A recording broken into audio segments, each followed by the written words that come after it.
Welcome everybody to one more Talks at Google event. Today with us is author Abby Smith Rumsey. She's a historian who writes about how ideas and information technologies shape perceptions of history, of time, and of personal and cultural identity.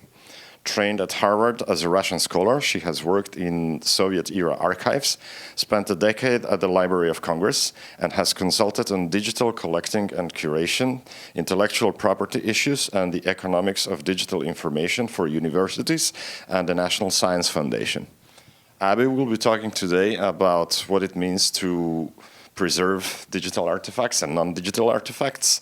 Data storage is not memory. Forgetting is the first step in remembering, and memory is not the past. It's about the future. So for us, it's probably relevant that the average web page lasts 100 days.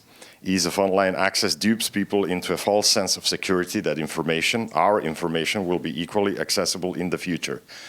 There's many more things on this topic, and I welcome Abby today to Google. This is the book, which is in print now, and please welcome Abby to Google.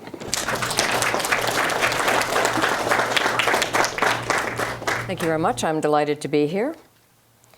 I will be talking about memory and why preserving digital information is important, not because it's about the past, but it is about the future. And that's the main contention of the talk, which is that it's actually from the past that we manufacture the future, which I think is a particularly relevant topic for people who are in the midst of building digital technologies, which in fact are not secure. We don't know how to secure them for future use. But I'd like to begin this talk, if I may, with lines from a local poet written in Berkeley in 1986. And it goes like this, the last stanza. I imagine the earth when I am no more.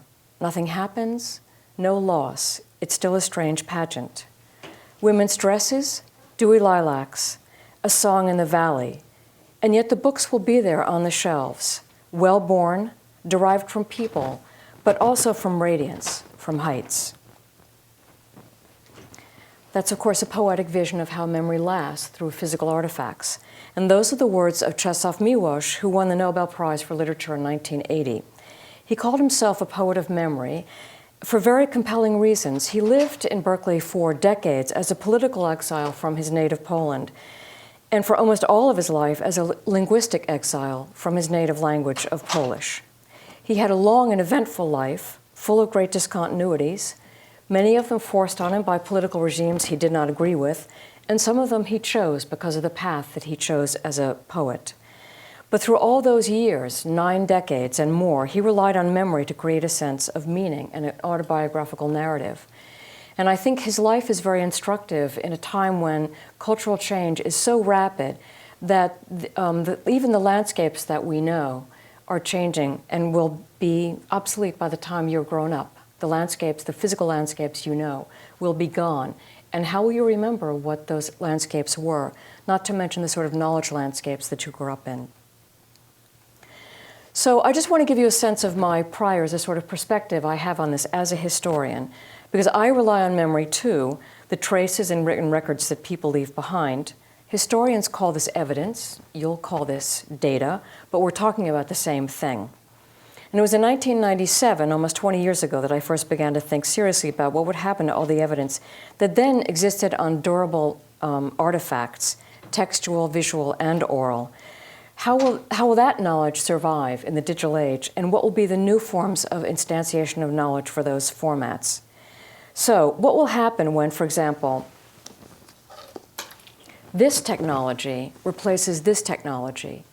What will be around in 100 years or 500 years? This book has a really good chance of lasting all that time. What about this? And this isn't just a telephone or books. This is almost all of my life is on this, all of my personal data and a lot of copyrighted data and public data as well. So it's a very complex issue.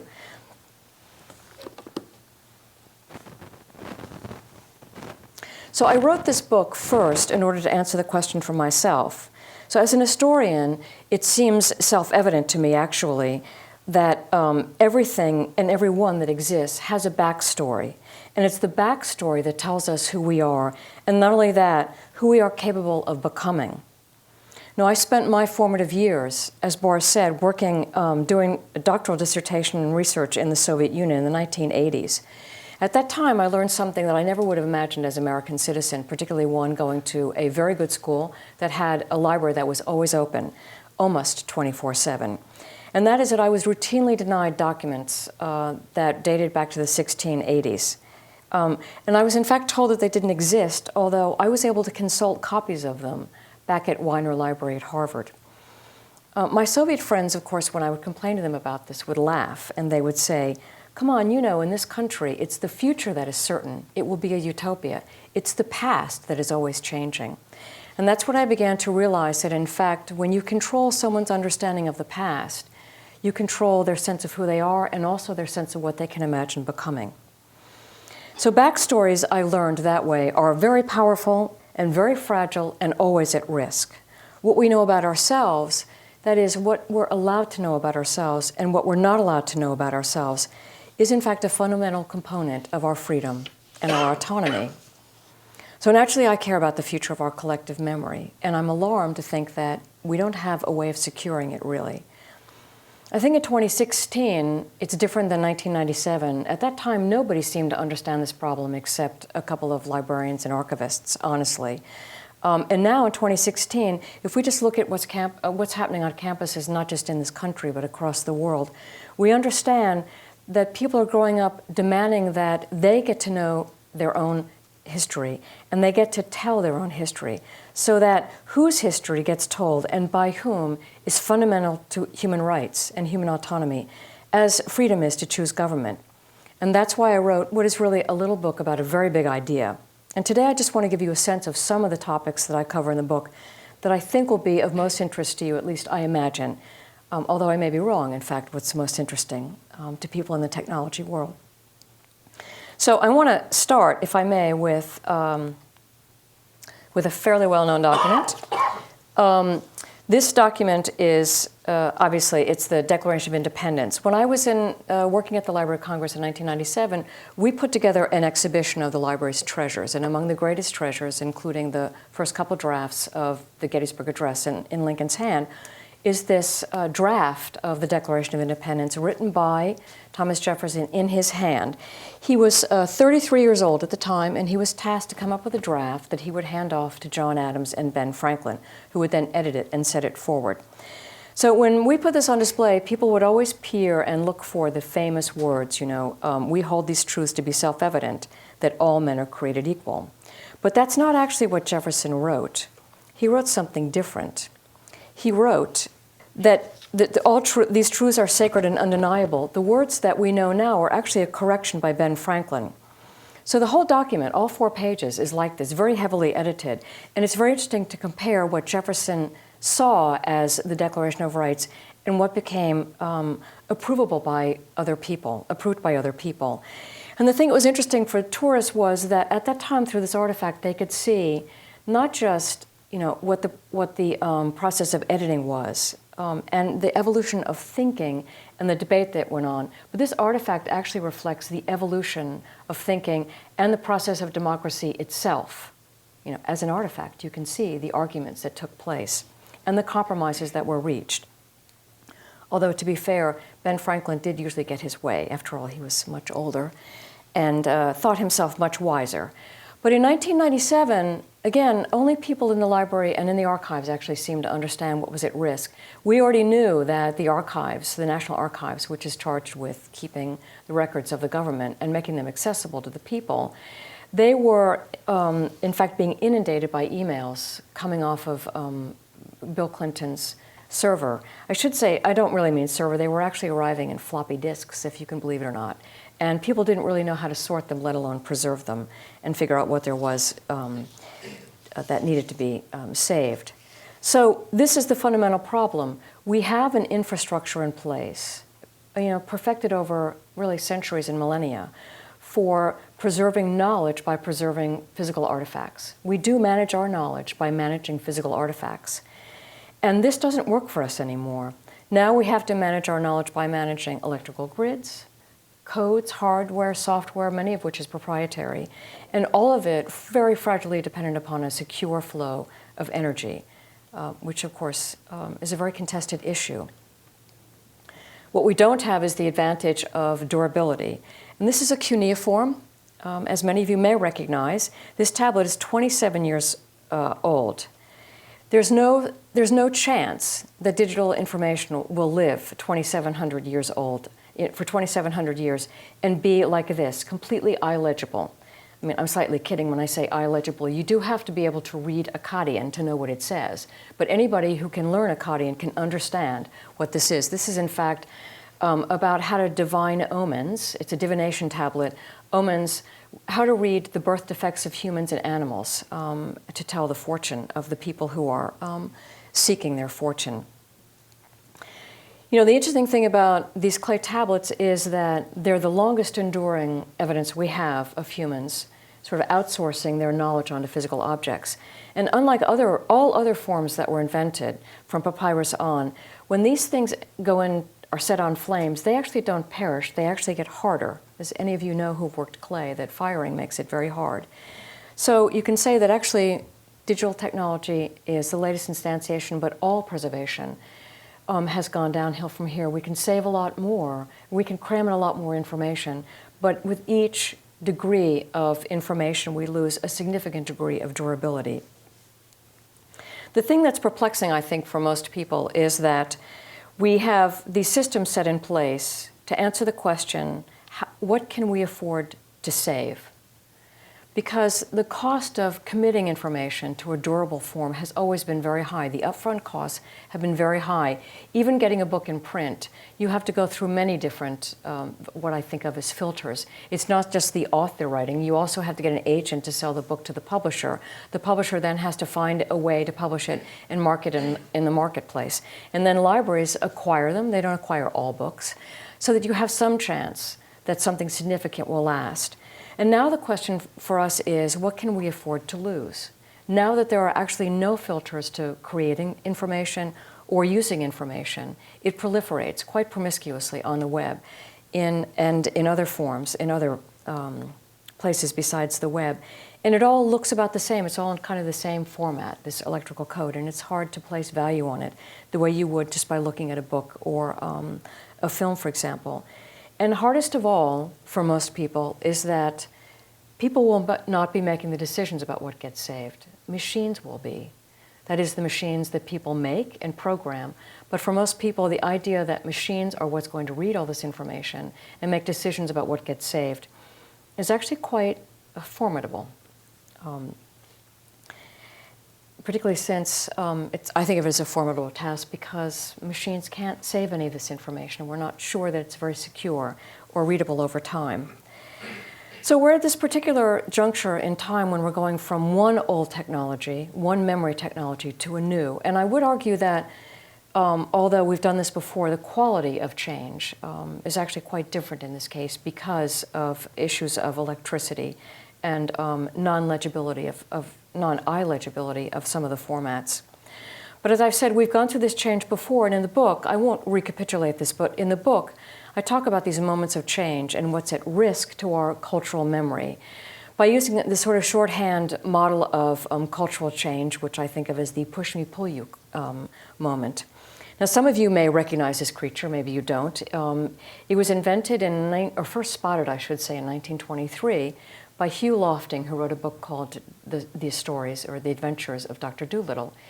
Dr. Dolittle was an animal doctor who went to Africa, of course a fictional character, and hunted down this long extinct, thought to be extinct animal, the rarest creature of all, the push-me-pull-you, that had two heads, a gazelle on one end and a unicorn on the other. And although they could agree on most divisions of labor, for example, the unicorn, or one would eat and the other would talk, so someone could always be eating and talking without anybody being rude. They had a very hard time when anyone told them to do something quickly because they had to consult and they often didn't agree. And if they didn't agree, then if they completely disagreed, then they would actually be paralyzed. But if they kind of agreed but couldn't agree how to leave a room, for example, then they would sort of move sideways and they would end up in a very unexpected place, even though they thought they had agreed on where they were going. And the faster they moved, the more unpredictable the resulting end was. This is a very common feature in these inflection points in memory technology change, say in the cuneiform time, and also when papyri were invented, certainly during the printed revolution, which I'll talk a little bit about as time permits.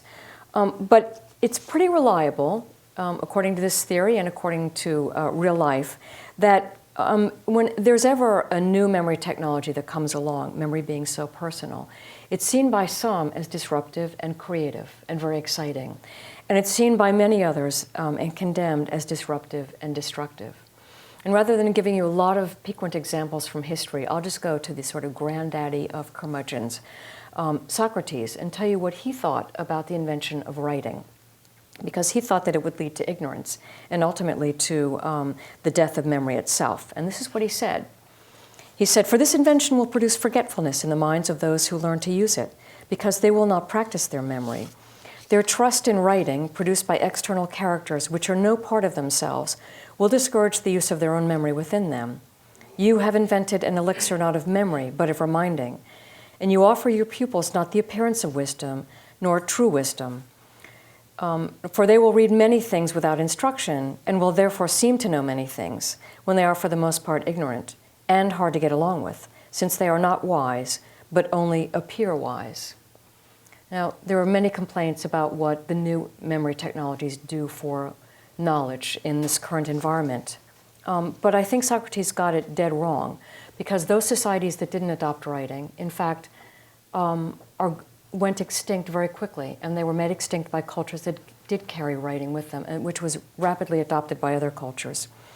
Furthermore, as I think Socrates must have known himself, that if Plato hadn't been writing down every single word he'd said, that nobody would know that Socrates had ever existed. And thus the problem with vanishing knowledge. There are many things that we think Socrates said and were written down by Plato that actually did vanish when the Library of Alexandria vanished, we think. So I won't go into the inflection points that I talk about in the book, but I just want to note for your interest that among the first people who show up as early adopters of a memory technology, and this is well documented during the print revolution of the 15th and 16th centuries, there are two categories you can make sure will show up right away.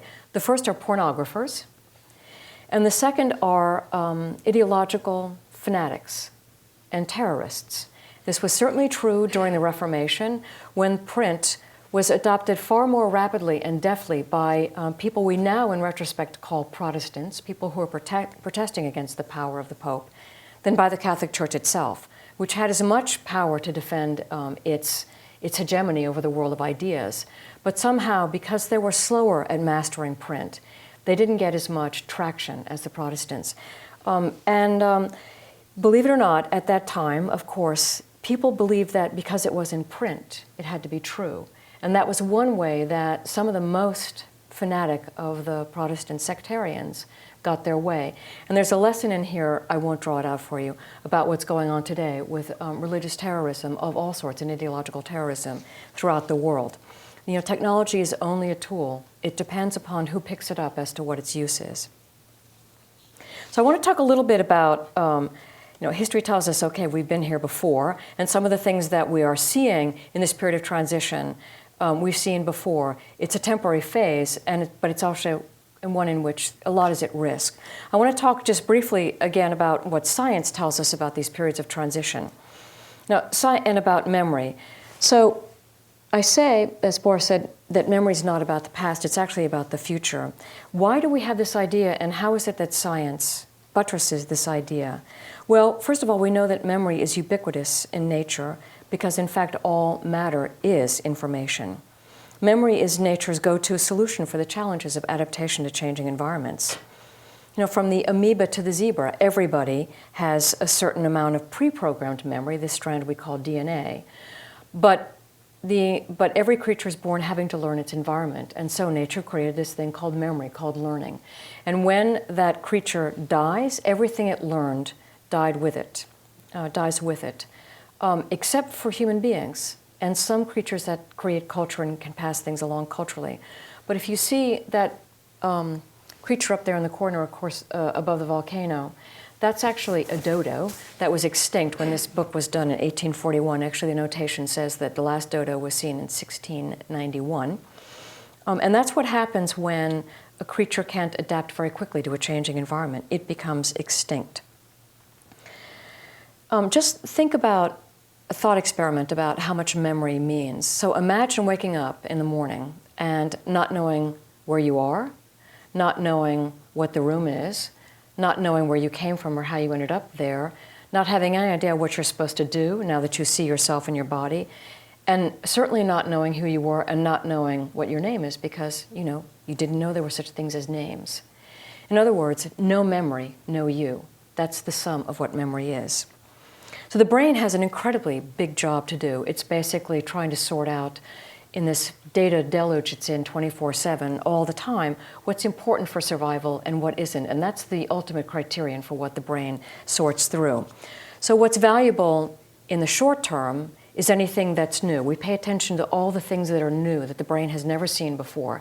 And this is one of the keys that people on Madison Avenue learned a long time ago, in the period of Mad Men, for example, that the way you get people's attention is by flashing something new or colorful in front of them to get their attention. Pay attention. The brain does pay attention to those cues. But it throws most of that information away, and it only keeps that which is valuable. So what is valuable over the long term from an animal's point of view? Information is valuable to the extent that it has potential for reuse. And this is the main lesson I think that science can teach us now in this period of information abundance, in which we're effectively, our cultural institutions, our cultural memories in the same position, the same bind as the human brain is, that only those things which can be reused should be saved. But the truth is, that's exactly what librarians and archivists do now. They think very much about what's possible for reuse. And so they would just as soon keep everything, and they can't because of the physical constraints. Now they can't keep everything in digital form because they can't keep up with the volume. And this is something that, I think technologies companies really are best positioned to solve, how to sort of keep a lot of data secure, even at low levels of curation, to be available to be looked at in 20, 30, 50 years to determine its long-term value. I want to point out one of the things about this image that's so remarkable and that I think few people in the information industry understand. It's like it's the kind of genesis moment of their own work. And that is this incredible discovery made at the end of the 19th century, the end of the 18th, early 19th century, that the world is in fact very old and knows everything. The technologically advanced, data-rich world we live in today all devolves from that central one discovery, that the universe was created in deep time, extends infinitely across deep space, and leaves a record of its own history in matter.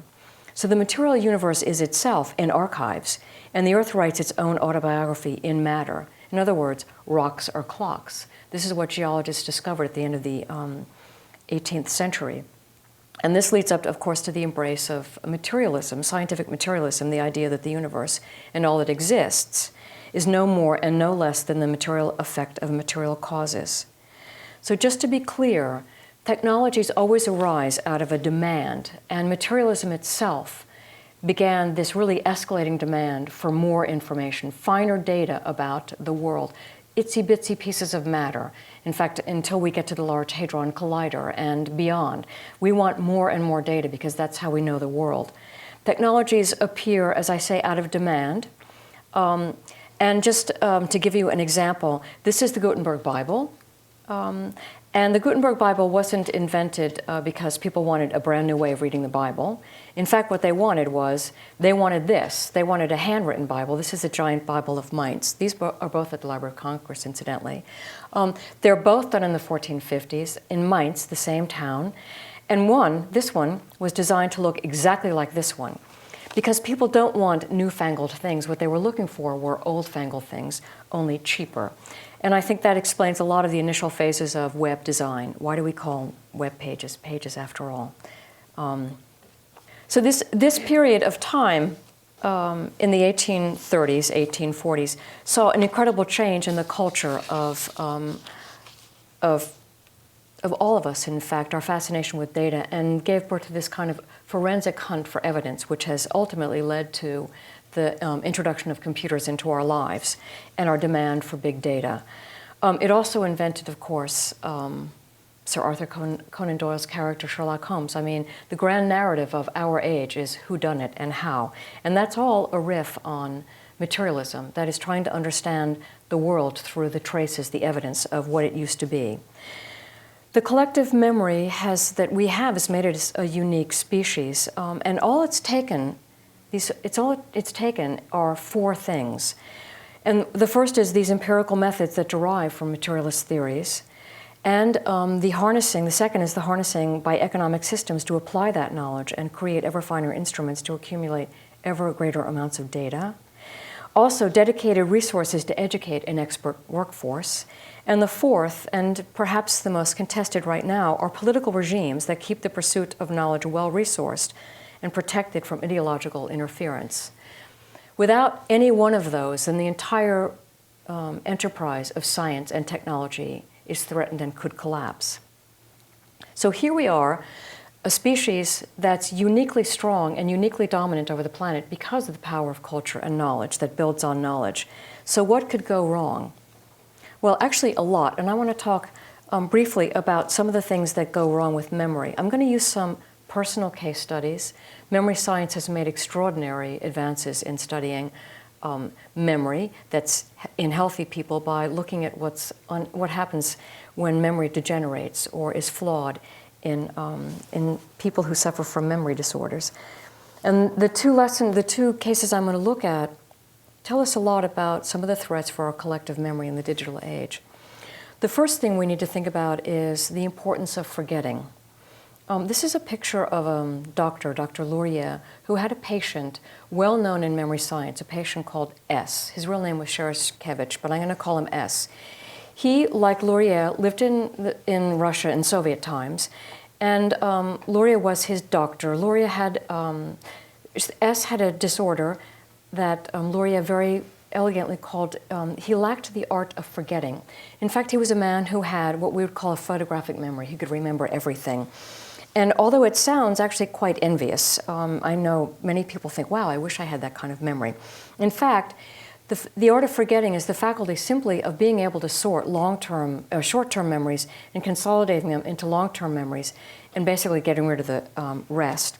Remember, the way the brain works is, in fact, to sort out what's valuable and keeping it, and that's what it does every night during sleep, for example. Just in case you wonder why we need sleep, one of the many reasons we need sleep is because the brain actually sorts through short-term memories and begins the process of converting them into long-term memories if they're meant to be around. And then it basically throws out the rest. So they're basically, the brain is in there taking out the trash every night. And if you don't get enough sleep, that trash hangs around inside of your brain and mucks it up for a long time. So you need sleep to have good memory and, in fact, to have a well-balanced sense of living. Because what happened to this man, although he made a good living as a mnemonist for a while, as a memory artist, he was actually quite miserable in his personal life. He was really unable to sort out what was important from unimportant, and he was unable, literally, to put together a narrative because he couldn't understand what was important. Because he couldn't understand the value of anything, he actually had no sense of cause and effect, how life happened. So he sort of went through life as a kind of dream, not really figuring out what was going on and never being able to keep a job because he didn't have a plan for anything. And this is what he says. At one point, I studied the stock market, and when I showed that I had a good memory for prices on the exchange, I became a broker. But it was just something I did for a while to make a living. As for real life, that was something else again. It all took place in dreams, not in reality. And he talks actually at length, he's quoted by Luria at length, poignantly, about how he kept groping for things to actually sort of click in and make sense for him, but he just couldn't understand how things really worked. And Luria poignantly says, and here I quote his doctor, that he had a family, a fine wife, and his son who was a success, but this too he perceived as through a haze.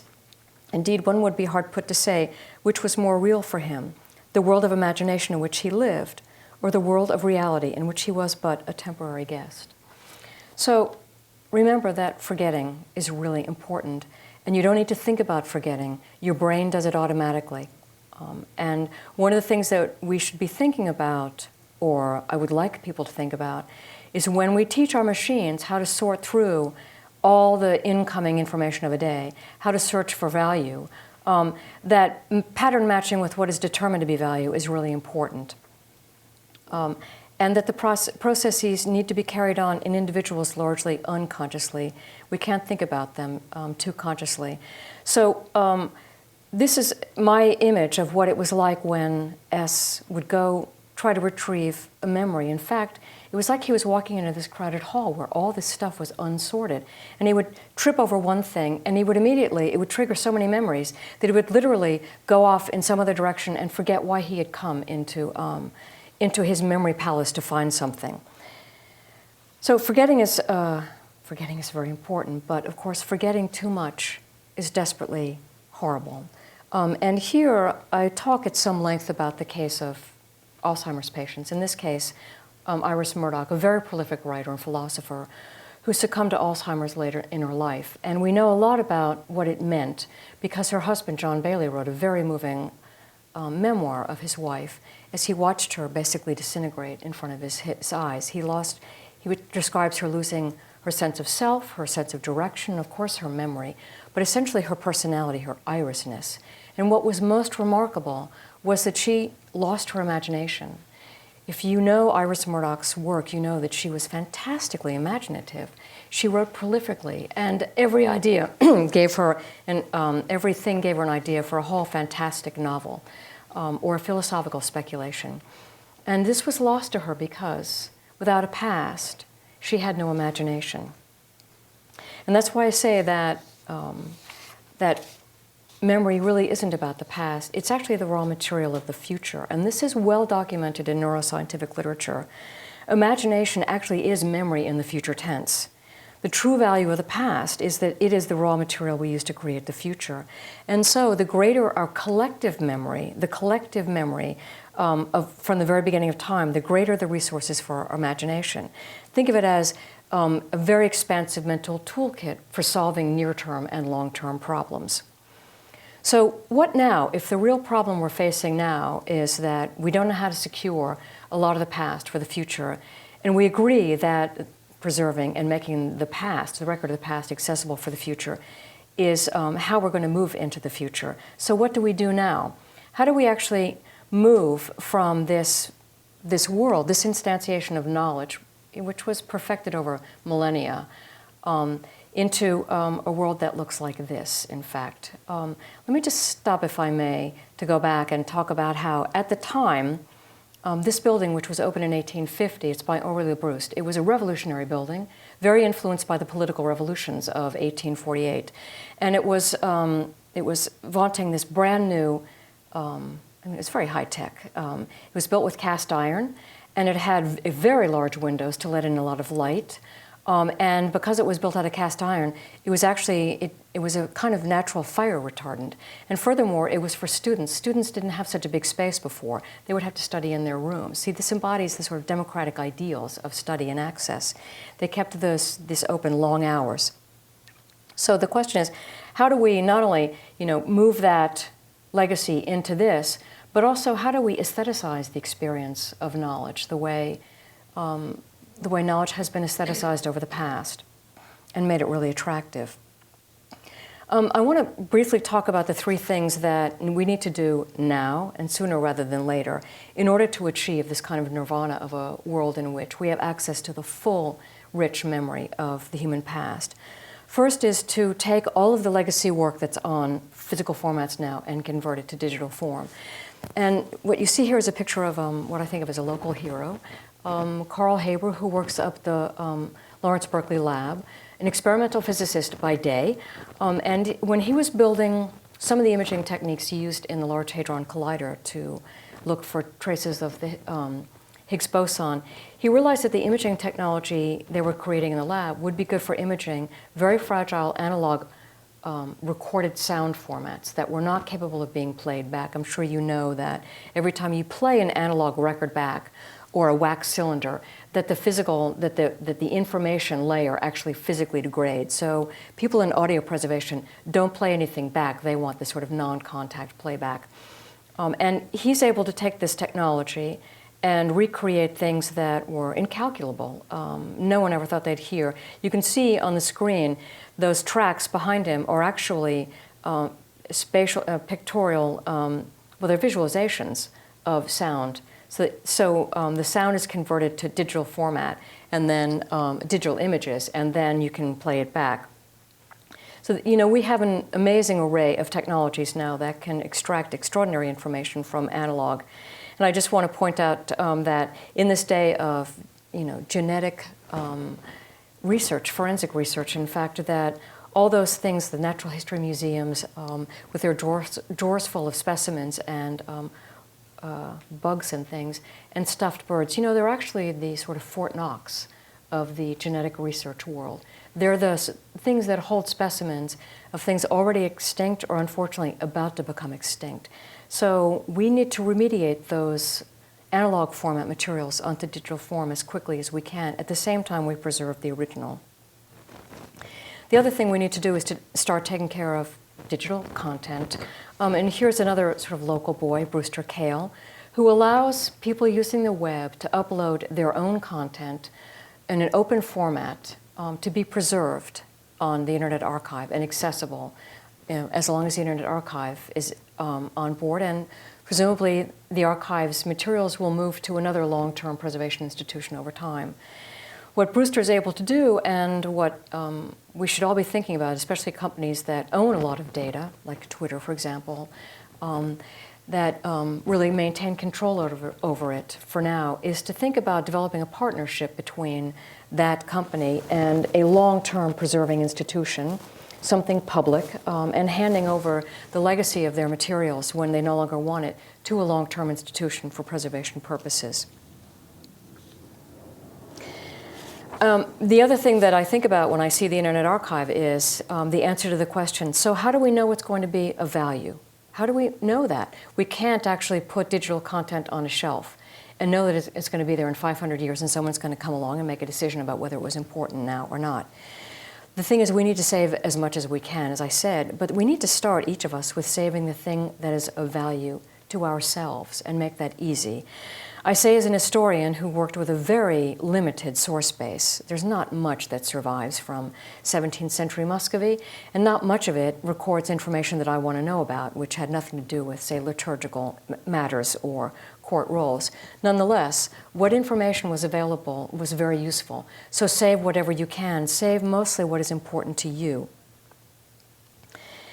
And finally, I want to talk about the last, and I think possibly the most important invisible risk to our cultural heritage, and that is, it's more of a mindset, I'd say.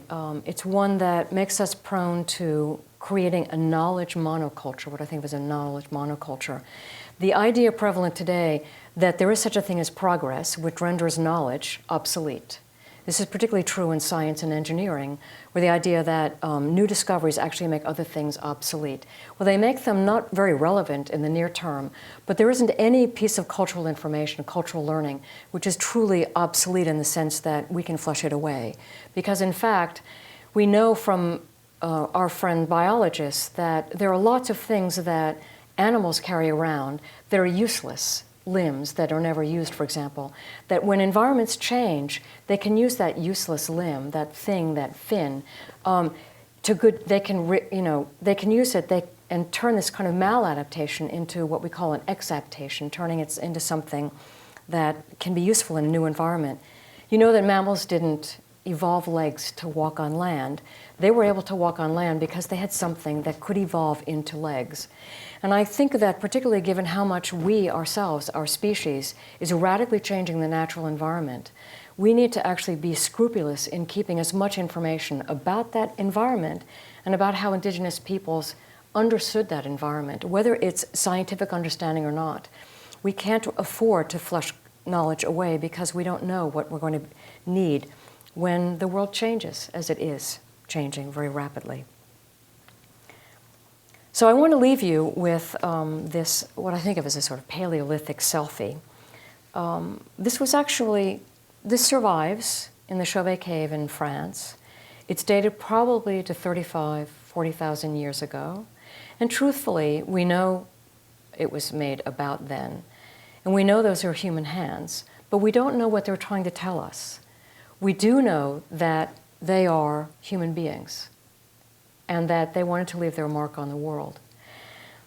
You know, we're such an amazing species. It's kind of flabbergasting to think about the fact that we not only have the kind of memory that we can share amongst each other, but that our entire worlds, even my personal mental model of the world, has been hugely expanded because of the access I have to everybody else's collective memory. This potential to learn and to incorporate the world through the learning of others was, you know, it was a wonderful thing when we had books and people had access to libraries. But now that we have the internet, it's almost incalculable, the amount of information and knowledge and ways of understanding what it means to be human that we can absorb. So what is at stake now in human memory is keeping all of that knowledge intact and accessible for the long term, especially keeping the most diverse and maybe unedifying aspects of it, the most backward aspects of it, because that too is part of learning what it is to be a human being and to be humane to each other.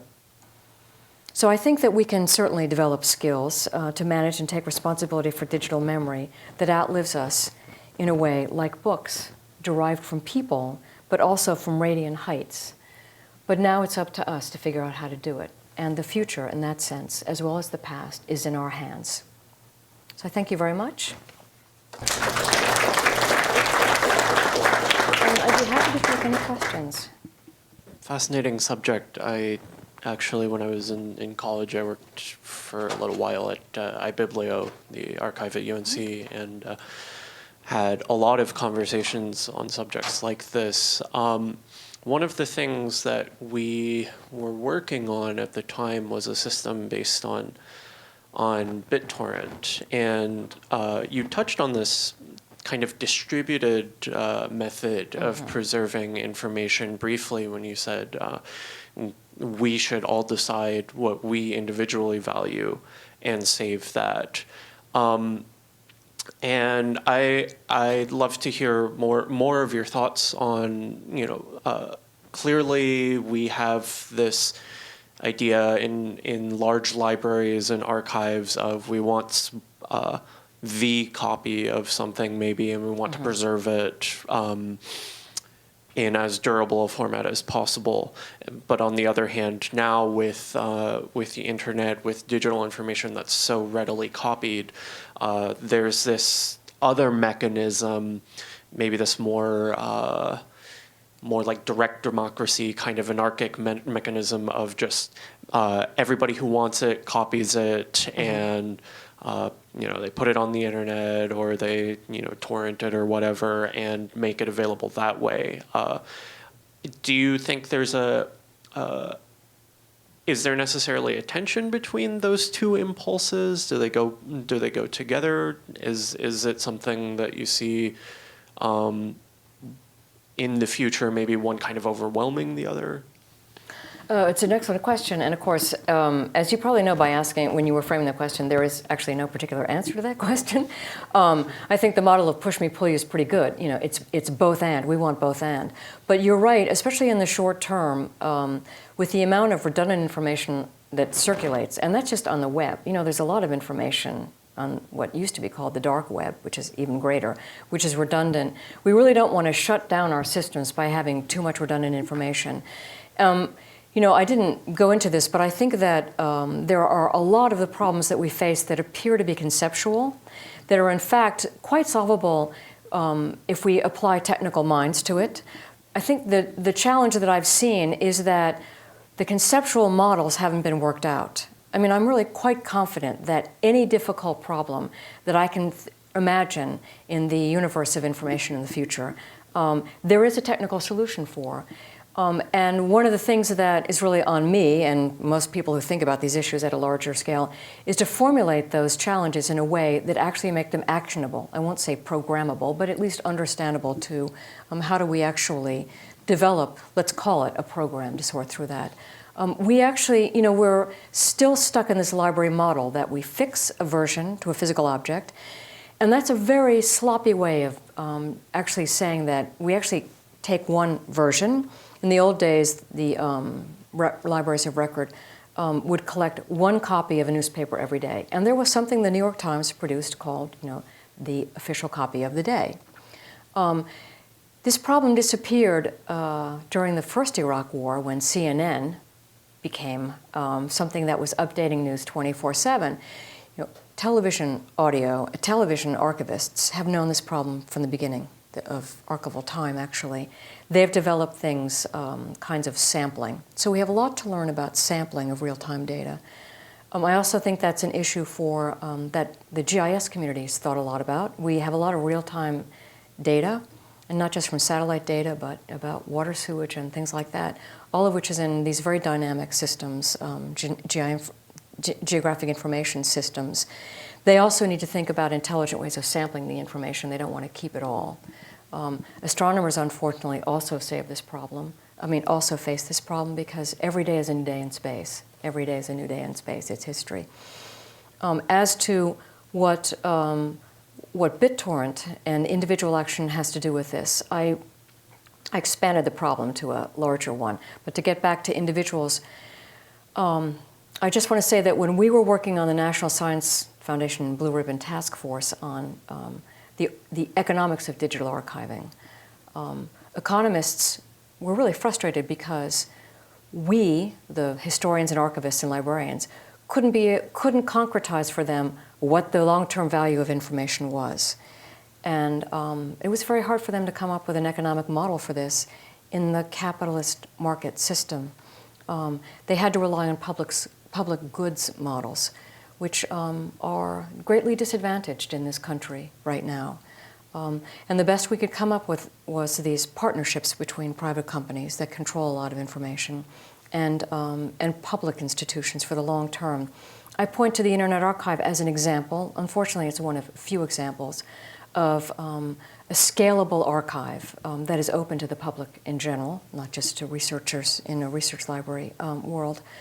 But I think that all I can offer is the short-term solution, which is to keep as much as possible, and to identify what is valuable for you, and make it clear that we need to be developing now computer intelligence that will be able to dedupe, that is, get rid of duplicate information, the way librarians and archivists actually get rid of duplicate copies in their collections. I mean, all of the practices that are known from the archival world need to be ported into the digital world. I actually don't think that will be that challenging. The challenging part is the human engineering. So how do you get people from old memory institutions and that model to sit down with people from a new world, make them aware of the problem, get them interested, and then come up with shared solutions? I've spent much of the past 20 years in rooms with people who've been talking past each other about this issue. And I'm very hopeful that it's not going to be an issue for much longer. I will say, as an addendum, and it's a very important addendum, a lot of the things which are stopping progress right now regrettably have nothing to do with either technology or concept, and they have purely to do with political information policy. So we really have issues around privacy and security, about copyright ownership and access of data, issues that are unresolved, haven't gone to court, they're not updated. The copyright law hasn't really been appropriately updated for the digital age. And until we solve those policy issues, we're just going to be stopped dead in our tracks, actually. Once we solve those, I think a lot of these issues will actually, I won't say they'll solve themselves, but the explosion in innovation in digital practice, people feeling free because they now know what rights they have in their own data and the responsibilities that they have to take care of their data because no one else is going to take care of them for it. This is really going to be a huge change, and I think people who are in their 20s and 30s will, who understand the issue now, will be living through an extraordinary period of creativity in another decade as they themselves apply themselves to solving some of these problems. That doesn't really answer all of your question, but it points to a direction.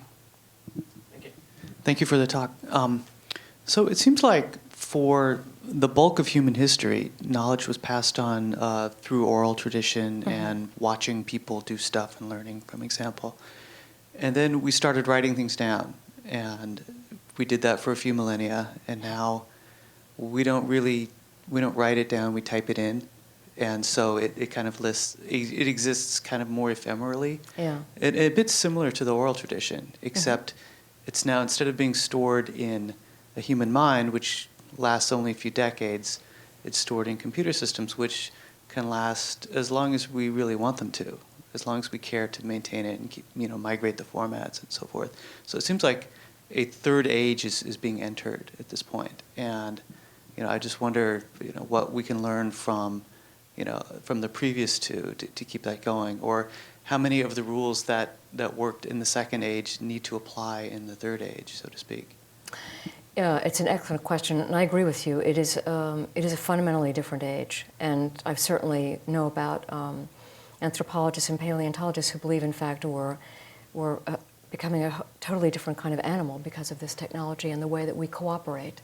I'm very fond of this image in particular because I think of this as the first concrete evidence, no pun intended, that humans are distinct because, in fact, they did figure out how to cheat death. I really don't know whether they decided to invent writing that outlived them when they began to realize that they were mortal, or vice versa. But it is through our culture, and especially our concretized physical culture, that we are capable of cheating death.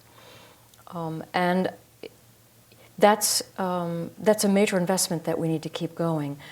We are returning to many of the most wonderful aspects of oral culture, including the sharing and the sociability of ultimately the most social animals on the planet. That was lost to a large extent in the writing world. Writing is vaunted now or a book I should say, is vaunted as having a very singular and solitary experience, which is true, but it's actually not solitary at all. You're reading the book, the person who wrote the book is talking to you, and everybody who ever read the book in some ways is in on that conversation. And everyone that author ever read to produce the book is also in on that. The question, I think, is one of, for oral culture, it was always limited by physical proximity to the person who had the memory. In artifactual culture, our access to that culture was always limited by physical access to that physical artifact. Now,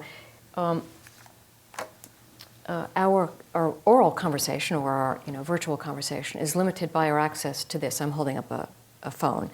And there have been these wonderful experiments. I'm sure many of you have read about the experiment performed. And the results were what they called the Google effects of memory, that people have an emotional reaction to being separated from this, which is neurologically very similar to the emotional reaction they have being separated to a family member. If they need a piece of information that their mom knows, if their mom's not around, that's the same kind of reaction. So people, I think, are being able to, in a way, move to a third kind of mental instantiation of human connections in this very miniature form. And what it does we know that it's rewiring the brain, which is not a bad thing, it's a fact, it's rewiring where we pay attention to and how we receive information.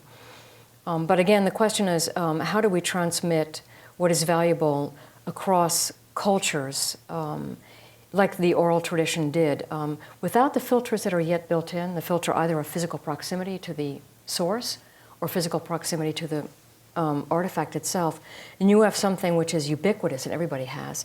How do you learn how to pay attention to which conversation to have? So that's, I think, a challenge. I mean, I can't quite conceptualize how that is, and I hope other people can conceptualize it, because it is actually something that makes us, in a way, fundamentally different. It really is a very interesting point of inflection in our time. I think that the answer to the general question that you posed is something that, as an historian, I can just stand back and say, well, we're not going to know the answer to that for at least several decades. And I say that as an historian because, I spend a chapter in the book talking about one of the first print natives, a man called Michel de Montaigne, who invented the personal essay, for example. Very famous, a book that is still in print and read today and widely imitated. But he was among the first of the print natives. And what people, when people who grew up with the manuscript culture assumed was going to happen with print was not at all what actually turned out to be the case.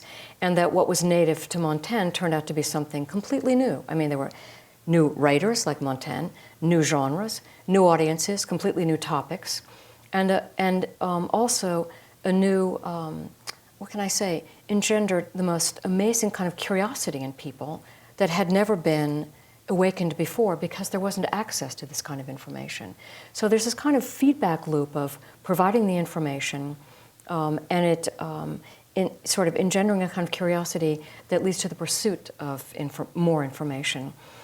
One of the things that I think will evolve, which is a return to oral culture, is that with this, this sharpening of our pursuit of curiosity, which is basically, there are no barriers to the pursuit of our curiosity if we're always online, is that we will return to this glorious state of pursuing knowledge basically for aesthetic reasons. And when I say aesthetic, I mean for its own sake. Not because we want to build a tool or, want to do something that really makes a huge difference in the world, but simply for its own sake itself.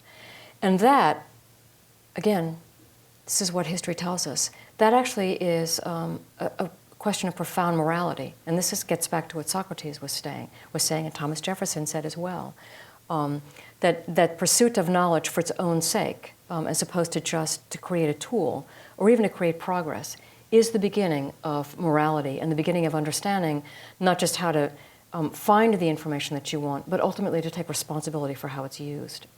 And so that's, I think, a development that was well known in oral culture. There were etiquettes about that, mores around responsibility for information, what you do with it. And in the print culture. And now, online, it's a free-for-all. And that's why I was saying it's not really until I think we have the kind of policies and mutual understandings about how I treat your data and you treat my data that we will actually see a real flourishing of that aspect of oral culture, which is purely fun and gaming. I have a couple of quick questions. So one thing is, we may find a way to preserve things and select which things to preserve. How do we actually ensure that people in, 10,000 years will be able to read that, understand that? You have the example of linear B. There's a lot of preserved linear B tablets. We have no idea what they're saying to us. Right. Just as we had no idea what those cuneiform said until some really curious people decided they would figure that one out. The truth is we don't know, and it's really, this is one of the models that we need to shake off from the print world and from this world of, we put it in print, we put that book in storage to keep it safe, we can read it in 5,000 years or, 10,000 years. No, I think the new model is that we keep information alive. And so rather than thinking about whether we can read it in 5,000 years or 50 years, I think we ought to focus on keeping it alive and readable 5 years out.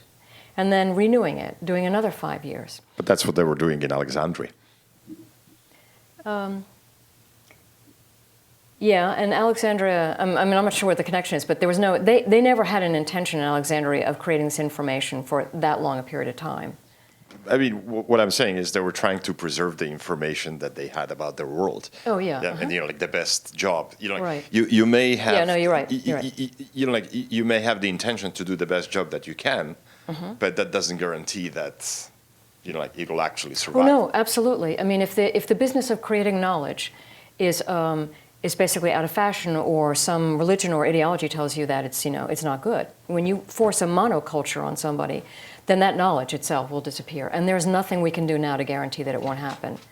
But the only thing we can do is make sure that it survives to the next generation and that we inculcate in that generation the value of keeping it alive. But no, there's no guarantee. But we do have many models. He mentioned, the previous questioner mentioned, peer-to-peer, right? So even if a monoculture appears on one part of the world, if you make multiple copies, yes. One will survive. Yes. But, in 10,000 years' time, who right. knows? No, there's in other theory, problems. Yeah, in theory, multiple copies keep things safe. But that's only as long as people care about the past, or actually about the future. Right. That's why we have you here.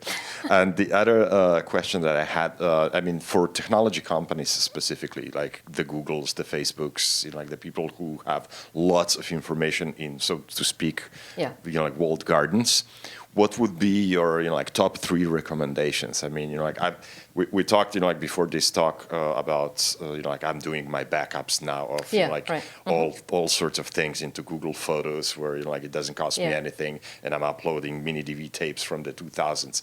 I mean, would it be useful for, you know, like users to have like a specific archive this button, like, you know, like a tag, if you will, to tell everybody else in society? I think this is worth preserving. You know, like the Library of Congress may not agree, but you know, like Right. it is a signal that an individual, that a citizen could, you know, like give. Hey, I think this is worth. Yeah, no, it's a very good idea, and it's been proposed many times in libraries who are trying to figure out what to collect. I think that, you know, the Internet Archive is actually such a thing. It's practically, you know, I mean, it's trivial to actually upload things to the archive. More to the point, or at least to answer the question, what is it that companies that hold a lot of information assets close to the chest, shall we say, there are a couple things that the rest of us are hoping that you will do, and it's not just, you know, technology companies, it's also the military, which has solved innumerable digital preservation problems, which I have to assume they're not sharing, which is that, first of all, make it abundantly clear that to the people who use your products that, and I go into this in the book, that what the services you provide that are free at the point of transaction are actually not free. I think many people know that now, but I think we all need to raise our children and remind each other that something, even emails that are used, Gmail, because it's free, isn't actually free. I mean, it's not necessarily, it's not totally mine to control. So, I mean, I do my own backup. Excuse me, I'm a writer. I back up every day, and I also back up on Lassie at a second home. It's also in the earthquake zone, but you know, and then I keep some things on the cloud. But yeah, no, for the things that are truly important, I print some things out. I mean, I think everybody will have their own way of ensuring what's valuable for them. But in terms of the big companies that are building this digital universe, that I've always been convinced that, like the military, certain companies like Google and Apple and Sony Pictures, they invest a huge amount of money in keeping those assets alive because they're profitable. The day that Sony Pictures decides that these films, or whatever it is not profitable, they shouldn't just unplug the server. They should actually hand off those assets, which are now cultural assets and not economic assets, to a not-for-profit or some organization which will preserve it for future generations, present and future generations. Those handoffs are very hard to craft. Twitter has one with the Library of Congress now, which is quite wonderful. But I think that Google and other companies can be doing far more controlled experiments in how we actually identify a block of cultural information, which may lose its economic interest, economic value, and how do we move that into the not-for-profit, the public sector, for its eternal life. Thank you very much. Thank you.